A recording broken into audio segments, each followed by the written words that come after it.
नमस्कार, मैं हूं आपके साथ शिप्रा झा। आप देख रहे हैं अपना बिहार। अपना बिहार के बुलेटिन में बात एक ऐसे व्यक्ति की जिस पर है तो भ्रष्टाचार का आरोप, लेकिन बेस्ट अवार्ड के लिए चयनित हो गए हैं। बड़ी बात यह है कि कुछ ही घंटे में उन्हें यह सम्मान भी मिल जाएगा।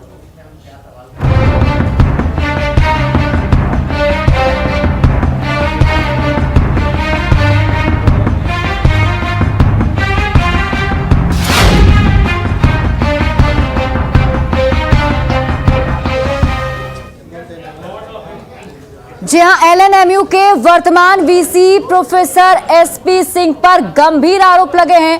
प्रभारी कुलपति रहने के दौरान टेंडर में गड़बड़ी का आरोप लगा है। मौलाना मजहरुल हक अरबी फारसी यूनिवर्सिटी में प्रभारी कुलपति के तौर पर इन्होंने टेंडर में गड़बड़ी की थी, जिसका इन पर आरोप लगा है। प्रभारी कुलपति के दौरान एसपी सिंह ने गड़बड़ी की थी। गलत तरीके से टेंडर देने और टेंडर में बंदर बाट का आरोप है। आरोप के बाद भी आज राजभवन इन्हें सम्मानित करने जा रहा है। राजभवन में आज बेस्ट वीसी का अवार्ड मिलने वाला है। अब देखिए क्या क्या आरोप लगे हैं वो भी हम आपको बता देते हैं। 45 मैन पावर आपूर्ति के लिए टेंडर फाइल हुआ था। एजेंसी की ओर से 80 मैन पावर के भुगतान का बिल भेजा गया। ये आरोप है इन पर जो हम आपको बता रहे हैं। 7 रुपए की उत्तर पुस्तिका 16 रुपए में खरीदने का आरोप है। लखनऊ के बीके इंटरप्राइजेस को उत्तर पुस्तिका का जो है टेंडर मिला था। एक ही साथ 1,60,000 कॉपी का ऑर्डर जारी किया गया था। कॉपी की छपाई के बाद 28 लाख रुपए का बिल भेजा गया। परीक्षा के कारण बीके ट्रेडर्स को 22 लाख रुपए मजबूरी में भुगतान किया गया। 6 लाख भुगतान के लिए अतुल श्रीवास्तव का नाम जो शख्स है वो दबाव भी बना रहा है। तो ये सारे आरोप जो हैं इन पर लगे हैं, लेकिन फिर भी आज इन्हें सम्मान दिया जाना है।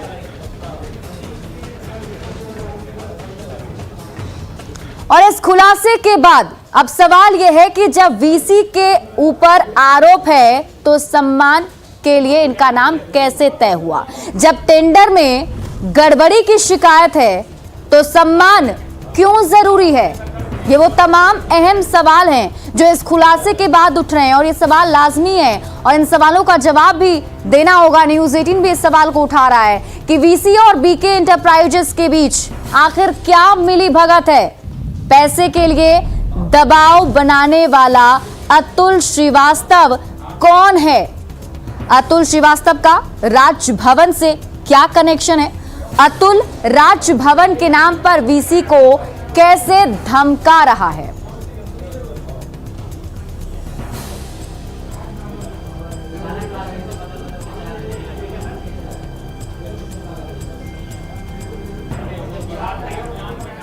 और देखिए इस पूरी खबर पर अधिक जानकारी के साथ हमारे सहयोगी रजनीश हमारे साथ लाइव जुड़े हुए हैं। सीधे उनके पास चलते हैं। रजनीश, अब कुछ ही मिनटों का वक्त बचा है जब सम्मान समारोह होगा और उसके बाद उन्हें सम्मानित किया जाएगा, लेकिन उससे पहले ये बड़ा खुलासा होने के बाद क्या अभी आपको क्या अपडेट मिल पा रहा है। कुछ कार्रवाई, कुछ प्रतिक्रिया किसी की ओर से?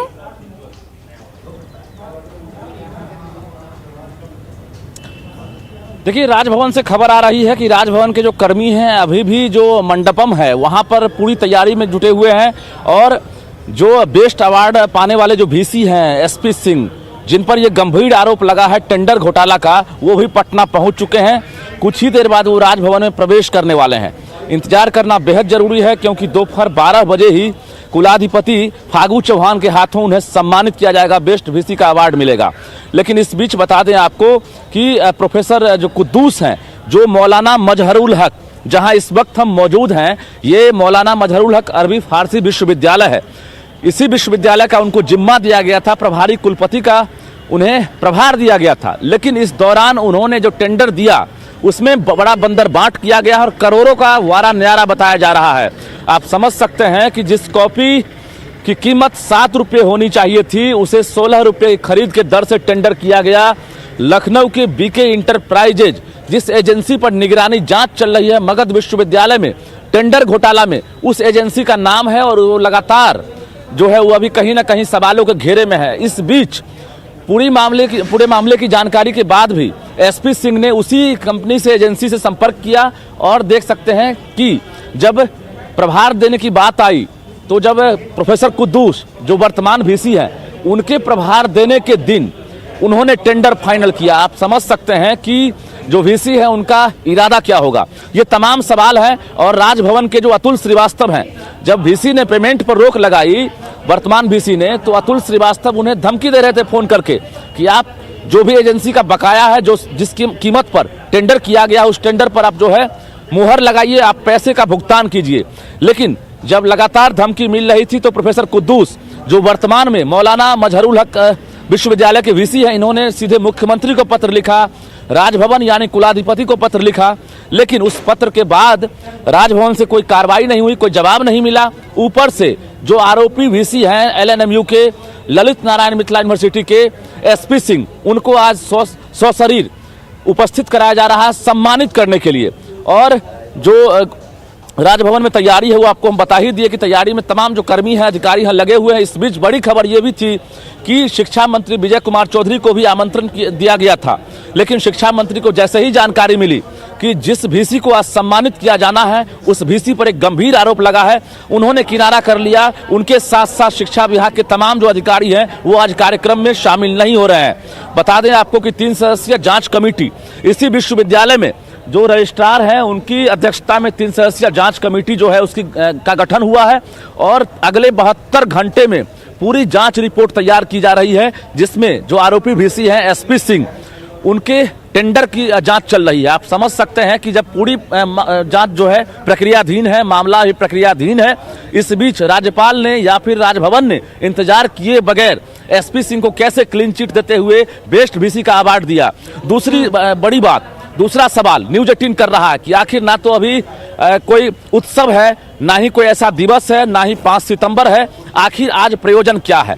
ये कई वीसी ने न्यूज 18 से संपर्क साधा है, जिसमें मौलाना मजहरुल हक के वीसी ने भी सवाल उठाया है कि आखिर आज क्या प्रयोजन है। आज सम्मानित करने का कोई ऐसा दिन नहीं है। अचानक राजभवन ने 72 घंटे के भीतर ये कैसे दिन तय कर लिया कि आज सम्मानित किया जाना है। बिल्कुल रजनीश, देखिए बहुत सारे ऐसे सवाल हैं जो इस खुलासे के बाद सामने आ रहे हैं और उन सवालों का जवाब लेना भी बेहद जरूरी है। और ये सवाल जो है न्यूज 18 भी उठा रहा है कि आखिर ऐसे भ्रष्ट प्रोफेसर को क्यों सम्मान दिया जा रहा है। चलिए बढ़ते हैं आगे। आज सीबीआई कोर्ट में पेश होंगे लालू प्रसाद यादव। ये बड़ी खबर आपको बता रहे हैं। आज सीबीआई कोर्ट में लालू प्रसाद यादव को पेश होना है। चारा घोटाला मामले में आज उनकी पेशी होनी है। भागलपुर और बांका ट्रेजेडी से अवैध निकासी का मामला है। 46 लाख रुपए की अवैध निकासी की गई थी और कल ही दिल्ली से पटना पहुंचे हैं लालू प्रसाद यादव। आपको बता दें कि लालू प्रसाद यादव को सीबीआई कोर्ट में सशरीर पेश होने के लिए कहा गया था, इसलिए दिल्ली से कल ही पटना पहुंचे हैं लालू प्रसाद यादव और आज सीबीआई कोर्ट में उनकी पेशी होनी है।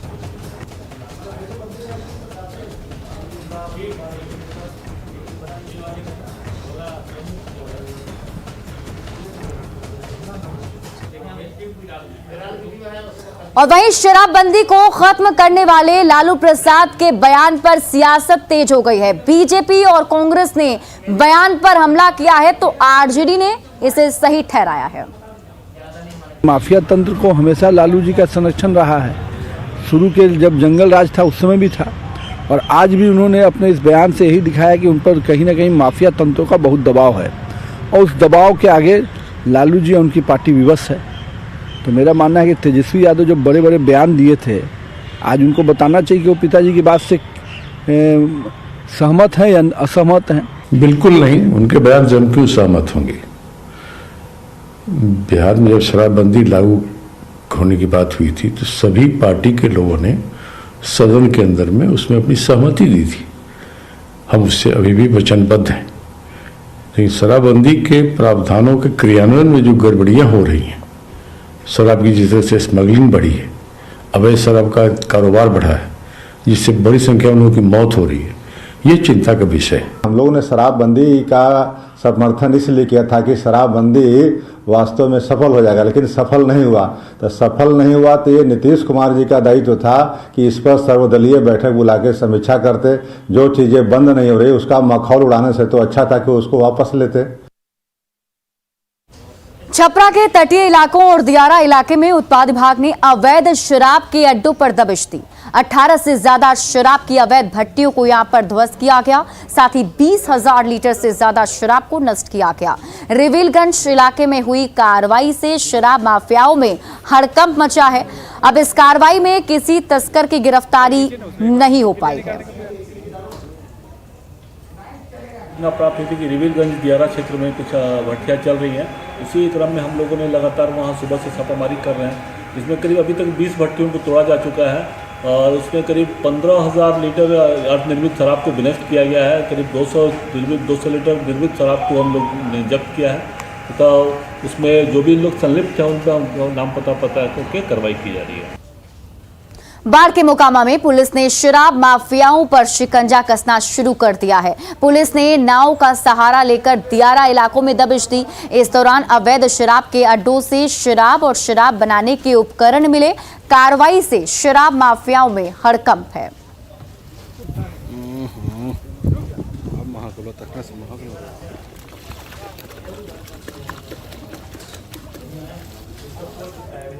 शराबबंदी को लागू कराने में उत्पाद विभाग की अहम भूमिका होती है, लेकिन अरवल में उत्पाद विभाग संसाधन की कमी से जूझ रहा है। विभाग के पास ना तो मालखाना है, ना ही हाजत और ना ही अपना कार्यालय।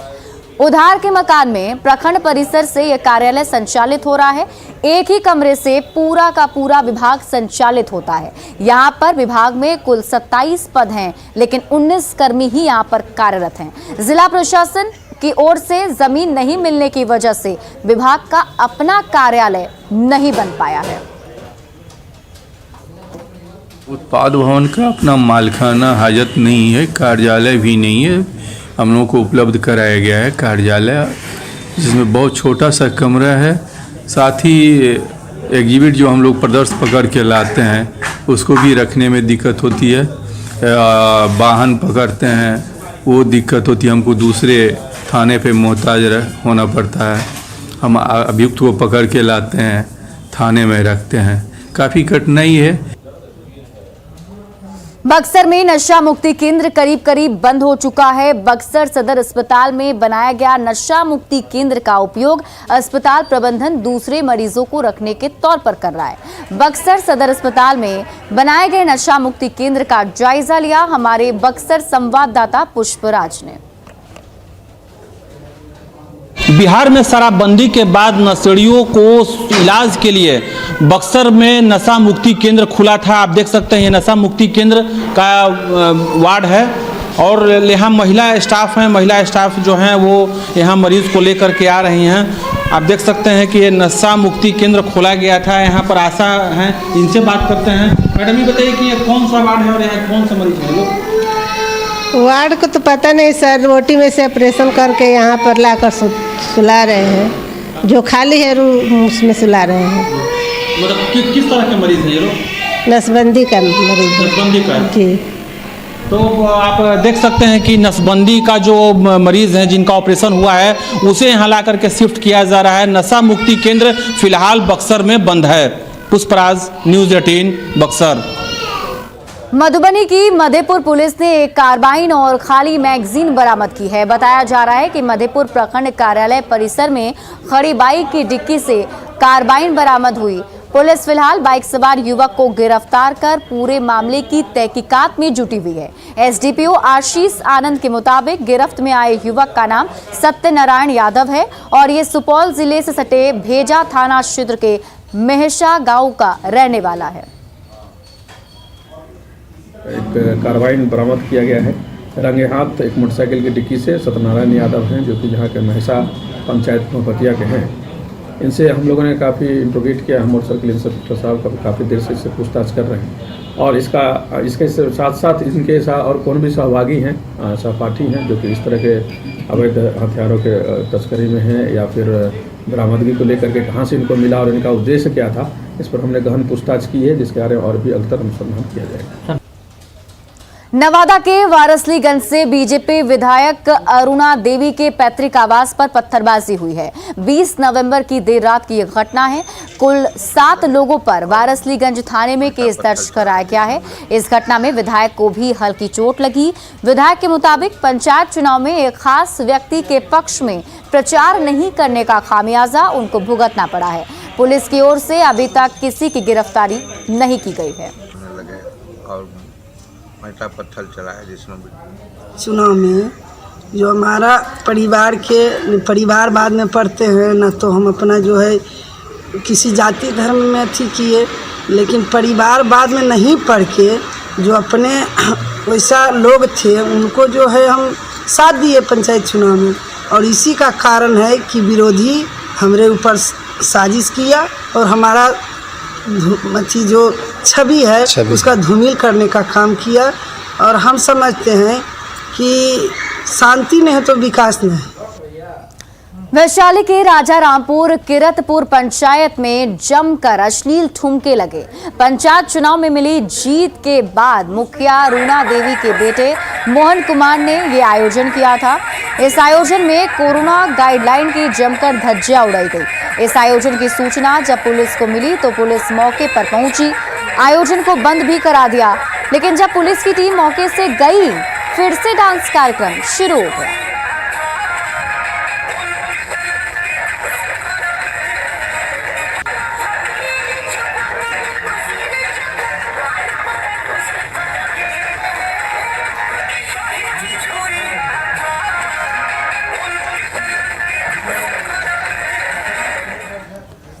नवादा जिले में भी अश्लील डांस का वीडियो वायरल हो रहा है। हालांकि न्यूज़ 18 इस वायरल वीडियो की पुष्टि नहीं करता है, लेकिन बताया जा रहा है कि सीतामढ़ी के रेपुरा गांव में रविवार को बारात आई थी। उसमें लोगों ने जमकर ठुमके लगाए। जो शख्स कुर्सी से उठकर डांस कर रहा है वो रेपुरा उत्क्रमित मध्य विद्यालय के प्रधानाचार्य सुनील कुमार हैं। ये शराब के नशे में है और देखिए किस तरीके से ठुमके लगा रहे हैं।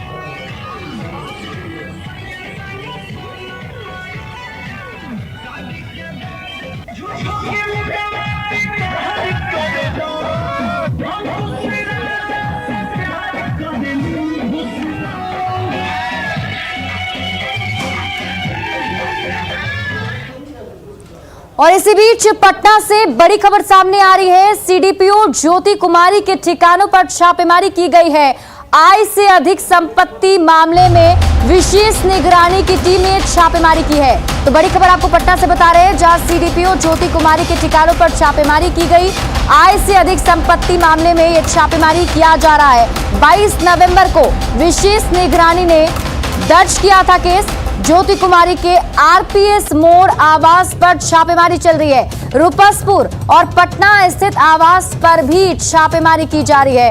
पटना के धनरुआ की सीडीपीओ हैं ज्योति कुमारी, जिन पर आय से अधिक संपत्ति मामले का आरोप लगा है और इसी मामले में अभी छापेमारी की जा रही है। 22 नवंबर को विशेष निगरानी की टीम ने केस दर्ज किया था।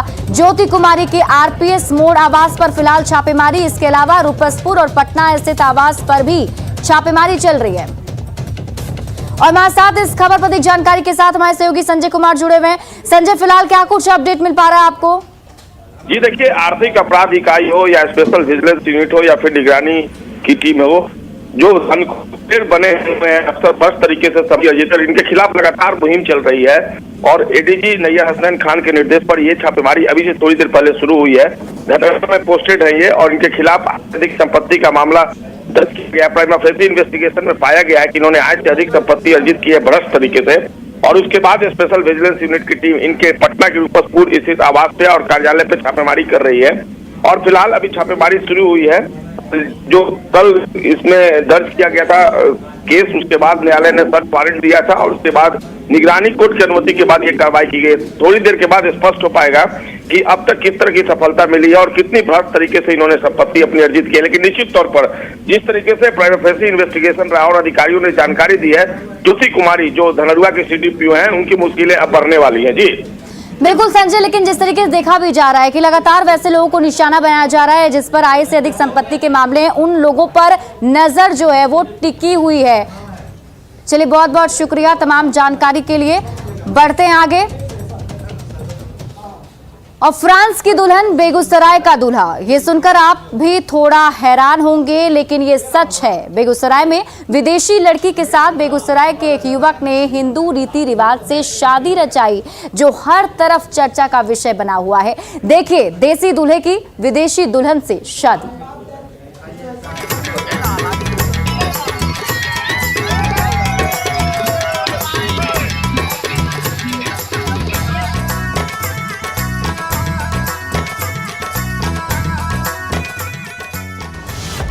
देसी दूल्हा, विदेशी दुल्हन।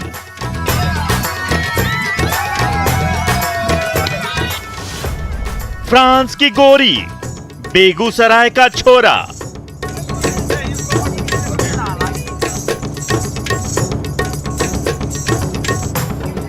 बैकग्राउंड में भारतीय संगीत और स्टेज पर होती शादी की रस्में।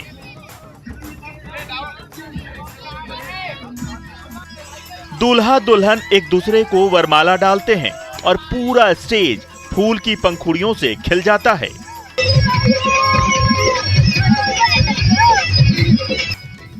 ये कोई आम शादी नहीं है, ये वो शादी है जिसकी चर्चा पूरे देश में हो रही है। पता है क्यों? क्योंकि दुल्हन 7 समंदर पार से आई है। फ्रांस के पेरिस की रहने वाली मैरी लॉर हेयर बेगूसराय के छोरे राकेश कुमार के प्रेम में ऐसी पड़ी कि पेरिस से करीब 7000 किलोमीटर दूर भगवानपुर शादी रचाने चली आई, जहां पूरे हिंदू रीति रिवाज से दोनों 7 जन्मों के बंधन में बंध गए।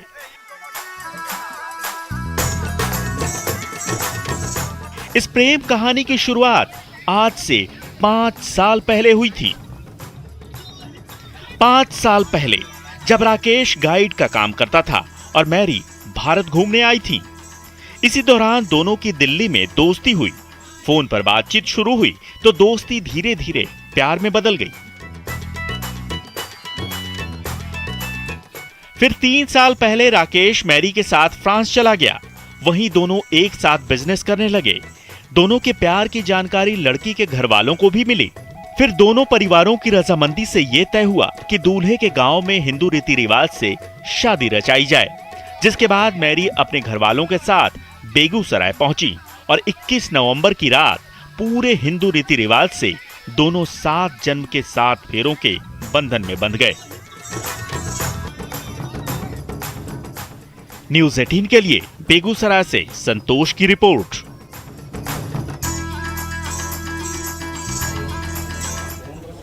और फिलहाल इस बुलेटिन में अभी के लिए बस इतना ही, लेकिन